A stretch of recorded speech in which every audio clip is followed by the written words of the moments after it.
Hey everyone! Welcome to episode 7 of Otome Shimai. I'm Vki. And I'm Vka. And we are sisters who play Otome games. We just finished our series, Why Would You Do This? Or Why Would You Do That? Why would you do that? I could never remember it. I don't think I said it correctly a single time, even though the series is something that I came up with. Yeah. Well, I really enjoyed it. I really enjoyed talking about all the tropes. But today, we are not talking about tropes. No, we are not talking about tropes today. But before we get into that, I would like to know, Vka, who are you doing this week? So, this week, I have not been doing a who. I've been doing a many by playing Obey Me. And I'm spending a lot of my time doing the You Got to Be Kidding event, which is really, really fun. It, brings out my bigger sister vibes. You get to hang out with all of the demon brothers and the angels, and you basically have to run around following little D, who has become many babies between the ages of infanthood to 5 years old, and it's really cute. It's adorable. I like how little D has become many little Ds, because if you don't play the game, that can be taken in a very different way. That's a good point. That's a very good point. Little D stands for Little Demon, and it's a side character in Obey Me. I'm sorry, I should provide the full context for people who do not play this game. Oh no, that's okay. Remember, we are not a rated G podcast anyways, so no worries. Vki, who are you doing this week? So, remember how a couple of episodes ago, we talked about a trope where MC travels back in time to feudal Japan? Mm-hmm. And we asked our audience, are there any games where MC time travels back to a point in time that is, not feudal Japan, basically? And someone commented, yes, in Icky and Vampire, you time travel back to 19th century France. Ooh. Yeah, so I started playing Icky and Vampire. And I am going after Leonardo da Vinci, which is a very strange phrase because, 19th century France and Leonardo da Vinci is a vampire, but, it works. Is what it is. Yeah. And it's really interesting. I like the character of Leonardo da Vinci himself. There's not a whole lot of excitement so far. And I really like having a lot of exciting stuff and tension and, problems going on. So we'll see if that gets better for me. Yeah. Because so far the story itself is a little lackluster. But like I said, I'm not too far in. So I've got high hopes. Awesome. And big thank you to this listener as Yes. well, who introduced us to Icky and Vampire, because I've also started playing it. And I'm not going to share anything about that this week. Maybe next week. But I'm having a lot of fun. So thanks for that. Yes, thank you very much. So, today we are going to be talking about Diabolik Lovers. Woohoo! Diabolik Lovers! Yeah. Vampire Ikemen! Vampire Ikemen. So many Vampire Ikemen. But what we're going to be talking about, actually, is we're going to be comparing the first season of the anime to the first Diabolik Lovers game. Mm-hmm. The first season of the anime, the story is just, based off the first game, yeah? Yeah, okay. Yeah, it is. And just as kind of a general overview of what Diabolik Lovers is about, Diabolik Lovers is about a girl who gets thrust into this situation where she has to live with 6 vampire brothers. And they all have the same father, but throughout the 6 of them, there are 3 different mothers, but they're not happy. They all have problems. Daddy issues, mommy issues, all the issues. So many issues. So just to let you know, we're going to be talking about spoilers for both the first game and the first season of the anime. Yeah, so huge spoilers if you haven't played the first game, but I mean it's an old game by now. Yeah, when did you first play it? I played it in 2014, I think. And then I think the anime came out right after that, and I watched the anime around that time. I never played the game, but vicariously through you, I suppose. So I know that the first thing that Vka wanted to talk about was the opening. Oh my god! Can we please talk about how good the opening song is? Mr. Sadistic Knight. Mr. Sadistic Knight. Oh my gosh. So the format of the anime is that there are how many episodes? There are 12 episodes. 12 episodes. They're only 15 minutes long. It's very short. And we're running through it. We're watching it together, just kind of as doing our, like, little piece of research for this episode. And every time the intro plays, I just cannot skip it. I cannot for the life of me skip it because it's so good. It's so catchy. And not only that, but I find that it's performed by the voice actors of Ayato and Shu, which is super cool. Like, I really love that touch. That actually they got the voice actors for 2 of the characters in the game to do the opening of the anime, Mr. Sadistic Knight. Yeah, I liked it too. I don't think I'm into it as Vka is, but I was happy to not skip it because it is a good opening. Mm-hmm. The music in Diabolik Lovers is always good. No complaints there. Yes.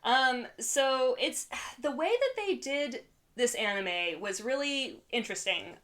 Because as I'm sure a lot of you know, the anime that's based on Ultimate games are not known for being amazing.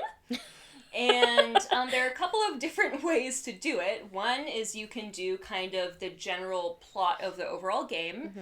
or you could focus on the main character's route, or you could do what Diabolik Lovers did, which is try to, like, pick and choose scenes from every single route and shove them into one anime and try to make it coherent. Yes. Well, we'll talk about whether or not that worked later. But I feel like everyone can sense from my voice that it was not as successful as intended, I'm sure. Yeah, it was fun. It was mm-hmm. a good time. Mm-hmm. But let's just say that if you didn't have the context of playing the first game, yeah, you probably would be very confused. Well, okay, so that's the thing, is you played the game, mm-hmm. and I didn't play it all the way through, so when I watched the anime, I was, like, huge gaps. There were things that were happening, I'm like, who's this guy?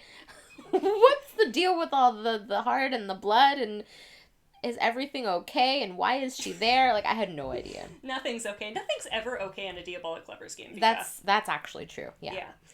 So we're going to be talking about the characters, because there actually aren't very many characters mm-hmm, in this anime mm-hmm. since it's so short and based on a game. Yeah, well, so there's a main character, there's Yui. Yeah, Yui is the main girl, mm-hmm. and then there are the 6 vampire brothers, mm-hmm. and then the 2 main antagonists in both the first game and the anime. The first one is Cordelia, and she is the mother of the triplets, who are Ayato, Raito, and Kanato. Mm-hmm.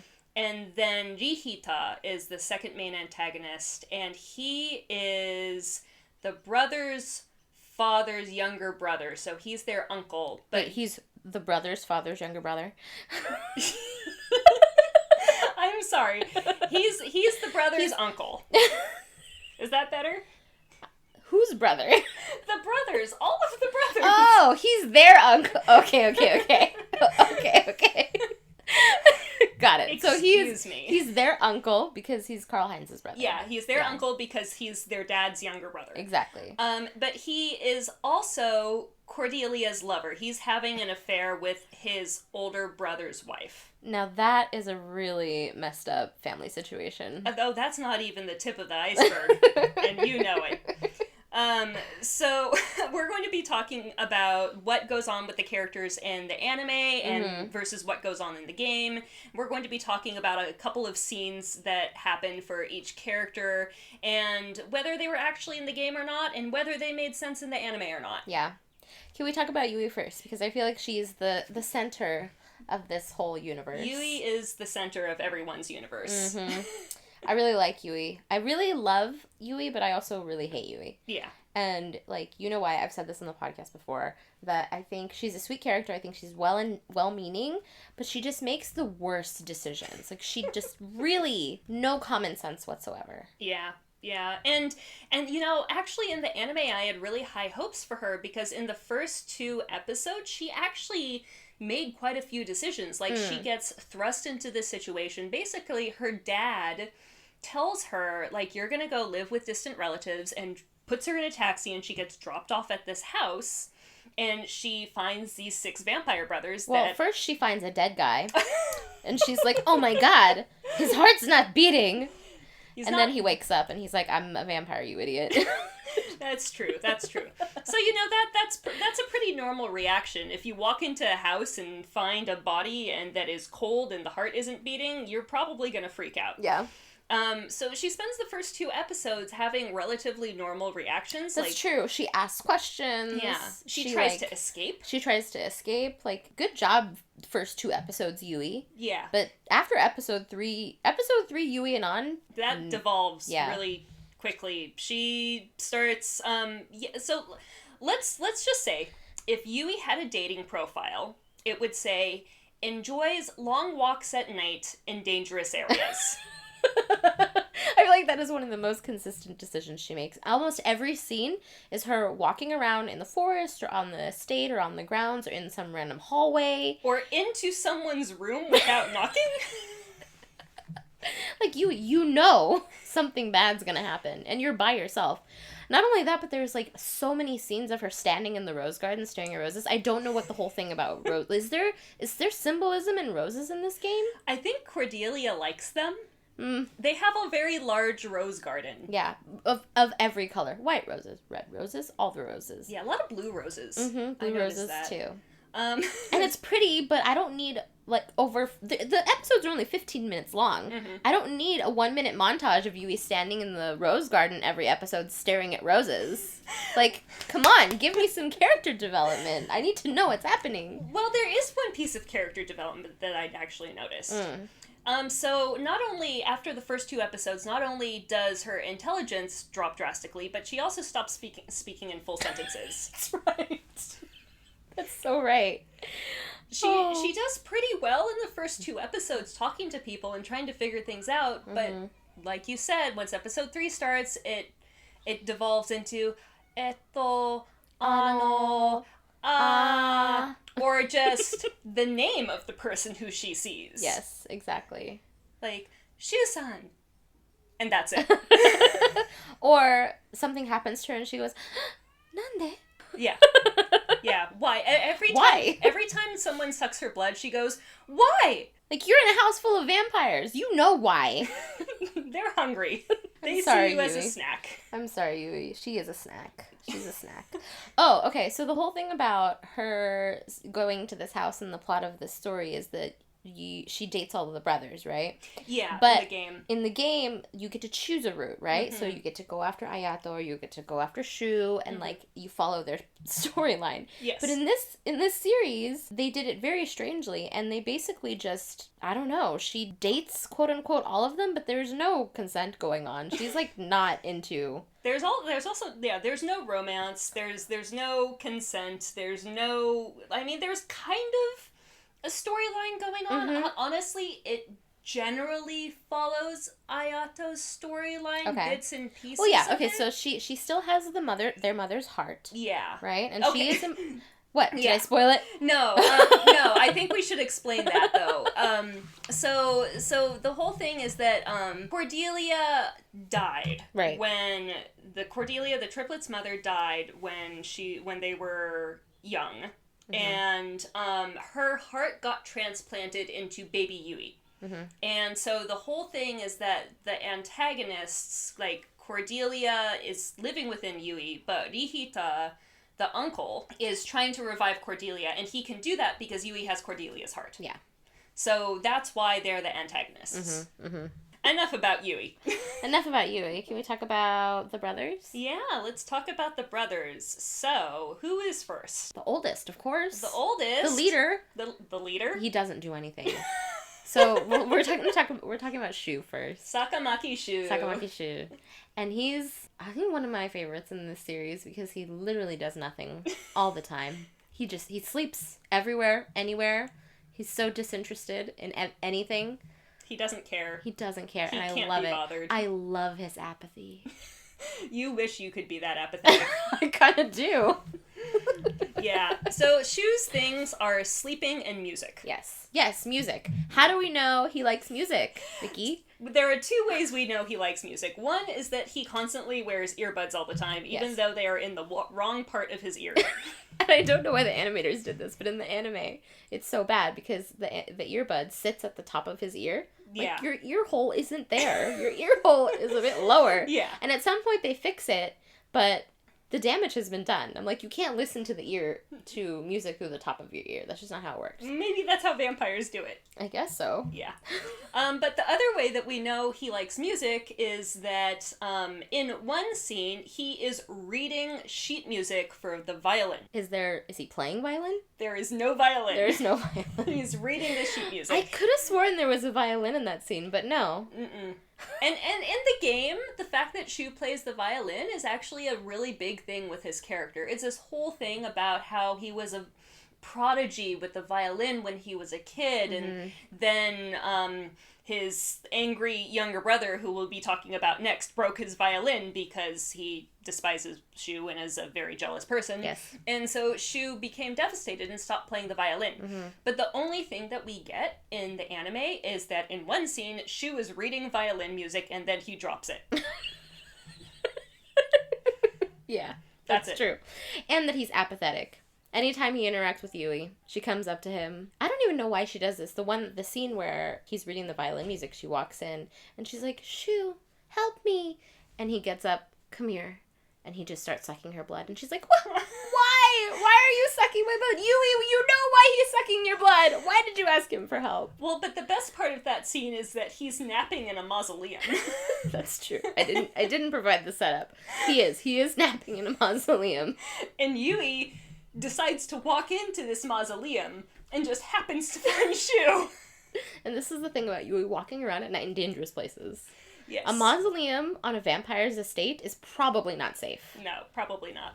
Yeah. So do we want to talk about Reiji then? Because, like, please let's talk about Reiji. Yeah. I love Reiji so much. Shu's the oldest. Reiji's younger than Shu, and they both have the same mother. Yeah, Shu and Reiji have the same mother. Reiji is the second oldest, and he hates that fact. Yeah. He's a very smart. He's smart boy. Mm-hmm. He's very smart. Very diligent. Very diligent. Does what his mother tells him to do. Does what his father tells him to do. Yeah. He very much wants to become like the next vampire king, and he's very about the rules and regulations and doing everything right. Mm-hmm. He would be the only helpful person in any type of emergency. He's a smart guy. If you had all 6 of these brothers, but he is also a straight up sadist. Yeah. Yeah, let's just say that if Reiji offered you some tea, don't drink the tea. Don't drink the tea. Guess what Yui does? She drinks the tea. She drinks the tea. And she gets poisoned. She does get poisoned. So, yeah, if I were ever in a room with him and he offered me tea, I would run for the hills screaming. Because I know I'd get poisoned. I wouldn't want to be in a room with him. Yeah, that's terrifying. Yeah, that's not a good place to be. Yeah, he has some real, like, big brother issues, some real mommy issues. And I feel like the mother, Beatrix, she was all about getting Shu to be the next successor. If she had only just paid attention to Reiji, who was, like, actually into doing what she wanted him to do, I feel like all of this could have been averted. Yeah, that's true. That's very, very true. But instead, she completely neglected Reiji. She put everything on Shu, and what ended up happening is Reiji murdered her. Well, there you go. That's what happens when you neglect your children. They murder you? I mean, I guess only if you're a vampire. Oh, actually, I don't think Beatrix was a vampire, was she? Yeah, I think she was. Oh. Yeah. But yeah, so that's Reiji in a nutshell. Reiji in a nutshell. Yeah. Smart, brilliant, but also sadistic. Mm-hmm. The triplets! The triplets. Why are you so happy? You don't like any of them. I don't like any of them. Well, okay, I like Creepy Baby. Okay. We're not talking about Creepy Baby yet. No, first we're talking about Ayato, who is supposed to be the main ally of the series. Yes. So basically the story, at least the anime, generally follows his route. Yeah, generally follows Ayato's route. Yeah. Red hair, doesn't know how to wear pants. He's an Ore-sama, but he's also an Ore-sama who has no real reason to be an Ore-sama? To have that amount of confidence, because he is not smart. No, he's not the brightest. Or talented. Mm-mm. Interesting? Yeah, that too. I think the most interesting part about him is that he's an Ore-sama. Oh, he likes takoyaki. That's interesting. I like takoyaki. Does that make me interesting? I don't know. Are you a vampire who likes takoyaki? Yeah, I guess if you're a vampire, that definitely dials up the interesting level. Yeah. But since Ayato is technically the main ally, he interacts with Yui the most, which means he is the biggest dick to her. um, so, I mean, I think a great scene to show how much of a dick he is to her is that they're at school, and he asks Yui to make him takoyaki, so she makes him takoyaki. And then he's like, I'm still hungry. I'm going to suck your blood. And he does at school. And then she passes out. And the next thing you know, he has somehow brought her home into their, like, downstairs pool. There's a pool, a giant pool inside this mansion. Yes. And there's a couch next to the pool. Yeah. And he places Yui on the couch. And waits for her to wake up. After she passes out at school. Yes. From blood loss. Then when she wakes up, he throws her into the pool. Yui doesn't know how to swim. This was a bad decision. Yeah, Yui doesn't know how to swim. And so he throws her into the pool, and as soon as he realizes she's drowning, he jumps in and gives her mouth-to-mouth underwater, and then sucks her blood underwater. And I feel like that defeats the purpose of the mouth-to-mouth. Like, let me save you, but then deplete you of your life juice. And why would you give someone mouth-to-mouth underwater? So they were underwater for a long time, and she was getting her blood sucked underwater. I mean, she's dead. Yeah, at that point. Does this happen? Is that a scene in the game? I'm pretty sure that's actually a scene in the game. Wow. Okay. Yeah. So they stayed true to doing the scenes from the game. Also, another thing is, you never see the pool again.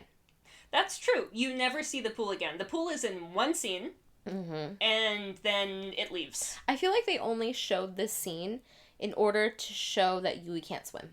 Well, they showed it in order to show that Yui can't swim, but also there was this whole thing about how when Ayato was a kid, his mom would throw him in the lake whenever he did something wrong. Oh, that's right. In the flashback scenes, yeah. She says, like, something along the lines, if you don't study, I'm gonna, like, throw you in the lake and leave you there for eternity. Basically. That's really fucked up. I mean, yeah.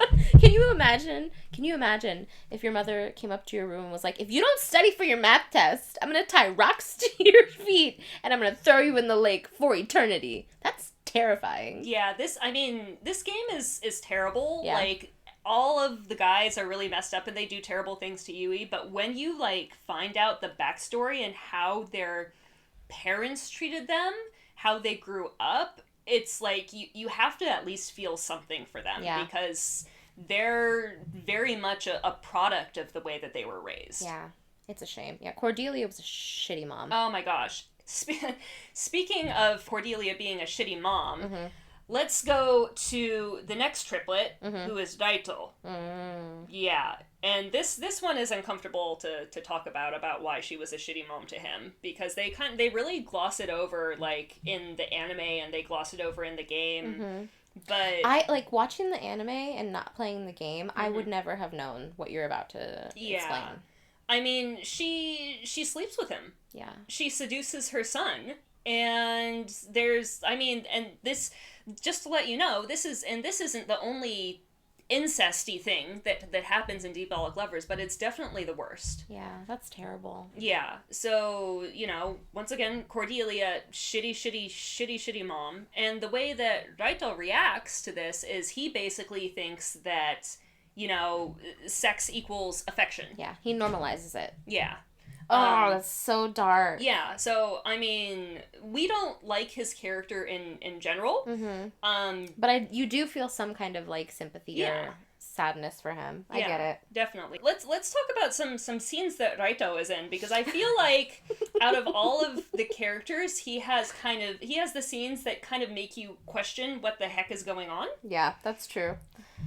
So there's this one part where she actually successfully leaves. She escapes. Yeah. And she's running away. She makes it to a phone booth. And then what does the phone rings, right? And she answers it? She calls her dad. She calls her dad. She tries that's right. She calls her dad, and then Raito answers.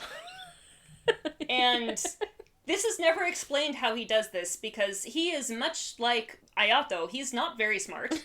So I don't know how she could call her dad from this payphone and it somehow ends up going to Raito's cell phone, and he is also somehow across the street from her. Mm-hmm. The other thing about Raito is that he plays the piano, but when we see him play the piano, for some reason he's playing like the opening chords to "I Will Survive." Oh, that's right. I remember that scene. And that's never explained. That's never explained. And I had no idea he could even play the piano to begin with. Just every interaction with Raito is so bizarre. I feel like, knowing his backstory, I feel really bad for him. But a lot of his scenes with sucking Yui's blood are like very over sexualized. Yeah, they are. They're and the places that he sucks her blood are also, it's like the inner thigh or actually it's usually the inner thigh, isn't it? He's a leg man. Okay, can we talk about Creepy Baby now? We can talk about Creepy Baby now. I love Creepy Baby. Okay, just if you can't tell, Vki is not a fan of Creepy Baby. I am not a fan of Creepy Baby. And when I say Creepy Baby, I'm talking about Kanato. Uh-huh. He's my favorite character, but I don't actually like him that much. Okay, so explain that a little bit more. Okay, so he's not my favorite love interest in this game. Like, I do have a favorite love interest. We haven't talked about him yet, but we'll talk about him in a minute. I think he's such an interesting character. Because he's creepy. He's creepy. He's a little psychotic. He's got so many issues. He carries around a teddy bear that has a vial of his mother's blood inside. It's great. All of it is wonderful. I love this character. He goes from like 0 to 180 in a second, and I'm into it. Yeah, so Kanato, the way that Cordelia abused him was she treated him like a baby. Yeah. Or she completely ignored him. Mm-hmm. He was like a pet to her, basically. Yeah. Her whole thing was, Kanato, come entertain me, or come sing for me, or be cute. Me. Yeah, so he's like a 16-year-old, and he basically acts like a 5-year-old. Yeah. He throws temper tantrums constantly. He's interestingly enough, he's also the only one who kisses Yui. Yeah. In this game. That I thought was interesting. Yeah, and that is a scene from the game. Sorry, he's the only one who kisses her in the anime. They all kiss her in the game. Yeah. But in the anime, they for some reason they end up in a graveyard. And they're at Cordelia's grave. Well, he says it's Cordelia's grave, but I don't understand why Cordelia's grave would be there. That's a good point, considering how she died. Yeah. So he's like, this is my mother's grave. And then he starts like beating on the grave, and Yui's like, if that's your mother's grave, then you should treat it nicely. And he screams at her, and then he knocks her over, and he starts sucking her blood, and she's like, ah, no! And then he goes, oh, wait, I was told that for girls to like this, you have to make them feel good first, huh? And then he kisses her, and he goes back to sucking her blood, and that's it. That was very, very strange. Yeah, and then cut scene to Teddy watching from a distance. That was funny. So, here we go. There's the next character we gotta talk about. Teddy. Okay, I know you don't understand, but I love Teddy as well.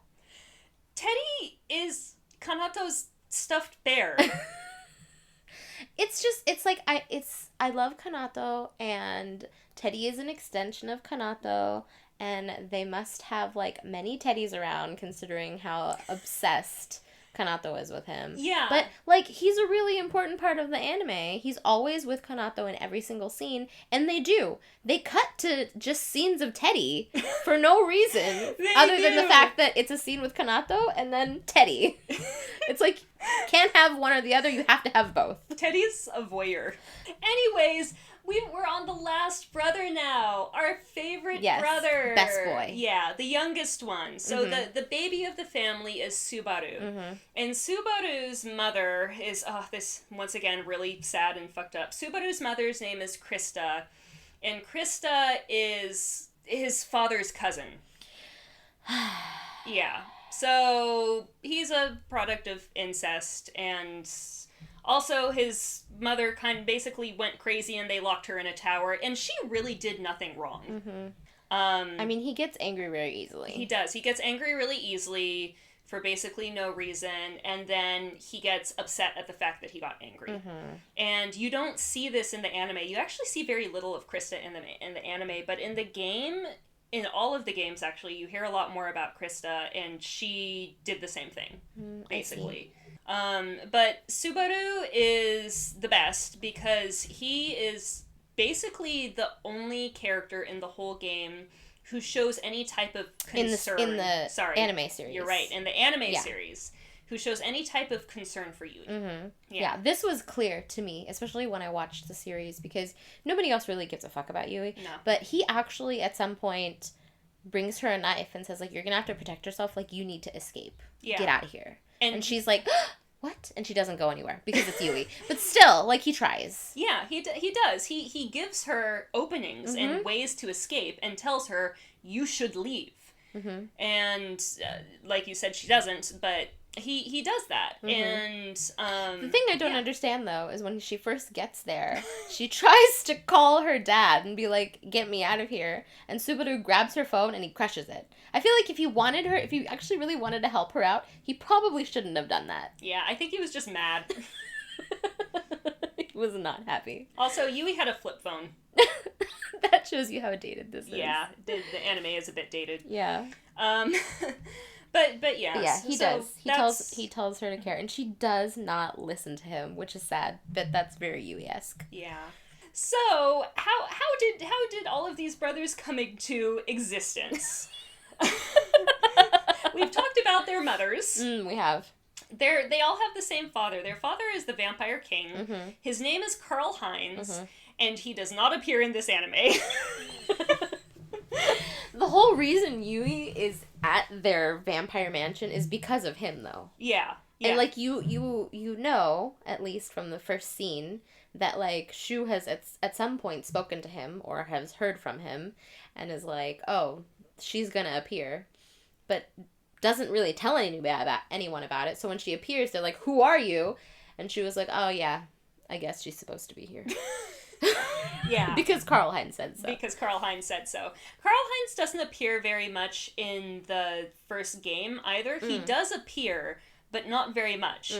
But in the anime, there's one scene where, like, Raito and Yui are standing out, like, on the street, and then on, like, a big advertisement television screen, for some reason, there's, like, a blonde man, like, a man with short blonde hair.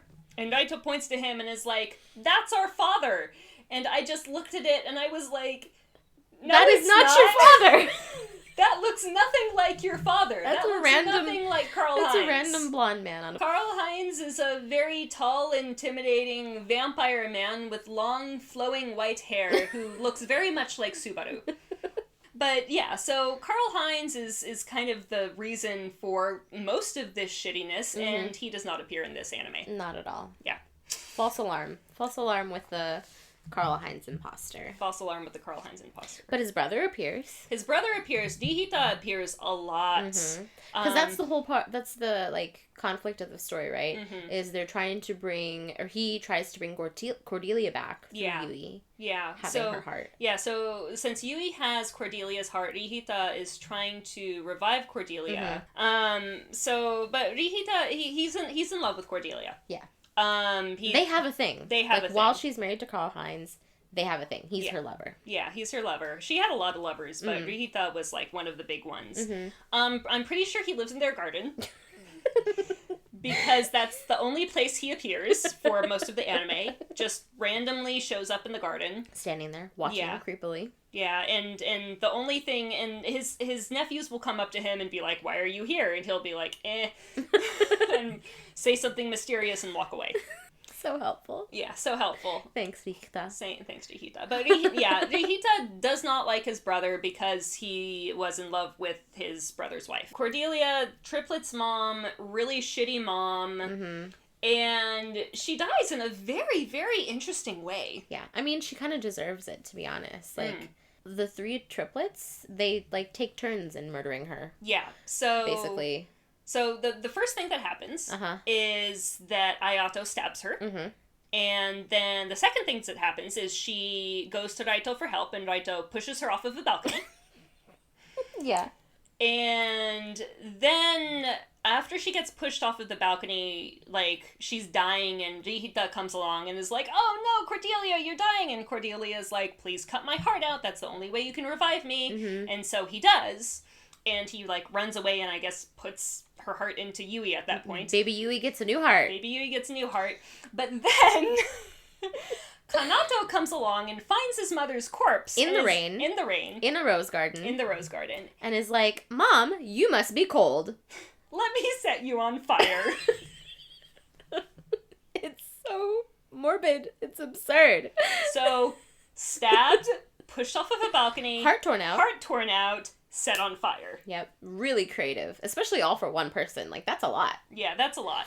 And greatest thing of all is that throughout this entire series, you keep seeing, like, the dress that Cordelia was wearing when she was murdered, and that somehow, like, ties into being able to, like, revive her through Yui. And the blood and the heart, yeah. Yeah, but my question is, how did the dress survive after Kanato set her on fire? It's a valid question. Heat-resistant material. I don't think so.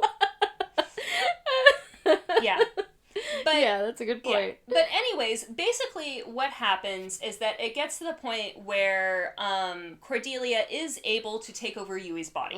Oh, this is so creepy. Yeah. So you get, throughout the series, you get a whole bunch of, like, random scenes with the vampire brothers, and I guess they're bonding somehow. I don't know. It doesn't seem like they are. It just seems like they're being assholes to Yui, and Yui's like, ah! Yeah. But Cordelia takes over Yui's body, and she and Rihita, like, basically are like, oh, we're taking over shit now, and start to, like, wander around the house and talk to, like, her sons and the other brothers. I'm not really sure. It's a very weird way of taking over. Apparently their end goal is to, like, get revenge on Karl Heinz. Yeah. So I don't really know why they decided to, like, continue hanging around the house. But they did. Yeah. At the end, you know, obviously, like, you know, Yui gets her body back, and it seems like Rihita may die, like, he gets set on fire, and it seems like Cordelia's dead forever, but we don't actually know. But it's not, they don't answer a lot of your questions. No, they don't. So yeah, that is the anime, the first season of Diabolik Lovers. Does it make sense? Absolutely not. Was it enjoyable? Absolutely. So Nico, what was your favorite scene? What was your favorite part? Okay, so I think my favorite scene, I know I said Subaru is my favorite character, is my favorite ally, and Kanato is my favorite creepy baby, but my favorite scene is actually with Shu. Because there's a scene where Yui goes into the bathroom and Shu is in the bathtub, a filled bathtub with water in it. He's fully clothed. And he's got his headphones in. Somehow not getting electrocuted because there's like an electronic device in the bath with him and he's not getting electrocuted and he's asleep. And she's like, "What are you doing in there?" And at some point, you know, he opens his eyes because he's asleep and he like, "Come here, Yui," and he sucks her blood, and she's like, "What? Why? You're here, in a room, with Shu. He was sleeping. You bothered him. Of course you're gonna get your blood sucked." Yeah, I mean, honestly, with some of the other characters, they will, like, seek Yui out to, like, get her blood, but with Shu, he's kind of like a spider. Yeah. Like, if you don't go close to him, he's not interested. He's not interested. Like, you have to get within arm's reach of him for him to, like, grab you and suck your blood. If you don't get within arm's reach of him, you will be fine. What about you? Do you have a favorite scene? I do have a favorite scene. After Cordelia starts possessing Yui, the first thing that she and Rihita do is they go inside, they go to, like, a lounge area at the top of the stairs, they get red wine and strawberries, which, by the way, is not a good combination. Strawberries go well with champagne or white wine. They do not go well with red wine. Red wine is for, like... Steak? Yeah, steak, red meats, or a nice charcuterie board. Yeah. Like, don't pair it with strawberries. Like, I am of the age where I enjoy both red wine and strawberries, but together... Red wine gives me headaches. It doesn't work. It doesn't work. So anyways, that made me mad. But but so they're lounging there, and Reiji comes up and is like, "What are you guys doing here?" And Cordelia, possessing Yui, goes on this whole thing about how, Reiji, like, reminds her of his father so much. Because they have the same eyes. Yeah, they have the same eyes, and she's starting to be interested in Reiji and a man, all in front of Rihita, who is her lover. And she, like, grabs Reiji and, like, kisses him, and Reiji kisses her back and then pushes her away and says... I am simply not attracted to corrupt women of loose morals. Which is the greatest diss ever.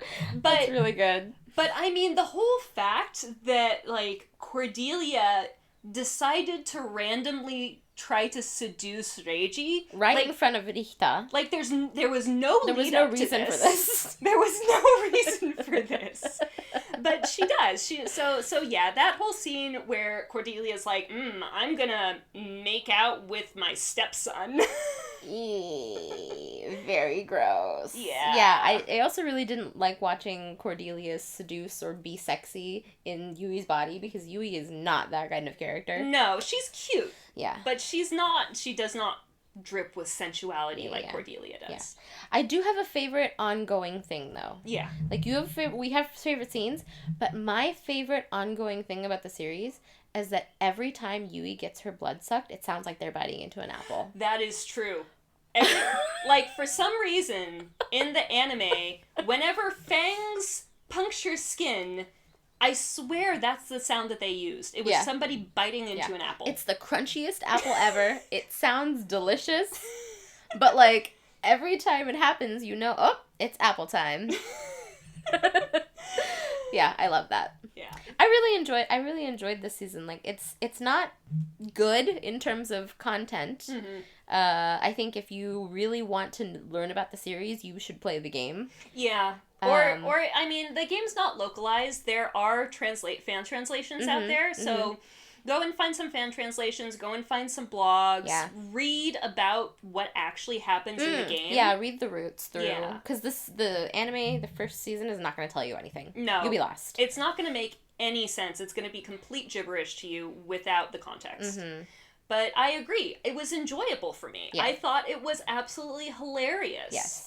Not in a, wow, this anime is so good way, but... Or also not in, like, a haha, funny, intentional way, but, like, just like a schadenfreude kind of way? Yeah. Diabolik Lovers gives you a lot of schadenfreude. It's like ASMR vampire porn and schadenfreude. Yeah. So if you're into that...